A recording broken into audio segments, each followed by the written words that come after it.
Good evening everyone.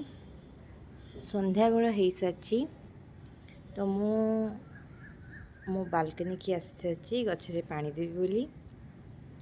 Actually दिन सारा भितर समय मिलेनी एवं घर कम लगी जाए तो संध्या बेले टिके समय मिले गचरे पानी देवाई। तो मु बालकनी बहुत सारा गच लगे कहीं बेडरूम डोर खोल दे बालकनी की आसीगले गच को देखीदे गोटे अलग प्रकार लगे। तो से मु संध्या बेले मो सब कम सार देके आसे गचरे पानी देवाई। रेगुलाली मु गचरे पानी भी दिए। मु मो बालकनी टेबल रोज लगे एवं सेठी पानी दे मते किस समय बीतेले मते बहुत बढ़िया लगे। एक्चुअली मते फूल गचरे बहुत मोर इंटरेस्ट अच्छी, तेणु करके मु फूल गच लगे बहुत भल पाए।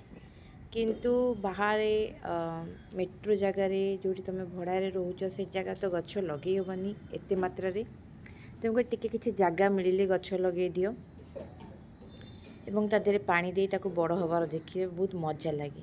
एक्चुअली मु गोटे गच किनी से एत सारा गच मुझे हो पारछि। एठी सुबु भी गच को टिके नाको भल पाए बेसी कहीं सांग मिलेनी कहीं। तो से भी मो सहित लगिगला गच को लेकिन छात रखापी।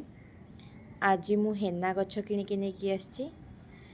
एक्चुअली हेना गचरे भी मोर नुआ नुआ इंटरेस्ट आसी कि मु हेना गच लगेबी, इंडिका गच लगेबी। तेणुक आज नुआ किणी आसली। एक्चुअली हेना गच ये मो नर्सरी पचारि से कहले 40 टंका तो ठीक थिला, प्लस बकेट भी 40 टंका थिला। तो दी जाक मु सकाळे किणी आसली एवं मु लगे कि साग गच एटा भी ढाल किंतु सबको हेलानी गोटे दीटा साग गच बाहर जोटा कि किसी कामर नुहे।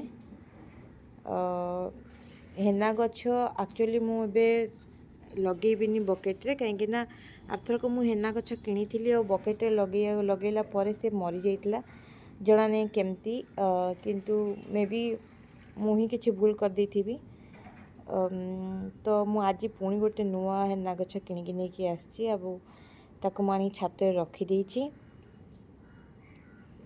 तो आज खरा तो आज एते मात्रा नथिला, हल्का छाई छाई थिला बस, प्लस वर्षा पाग भी हेला भाया देखा जाउछि।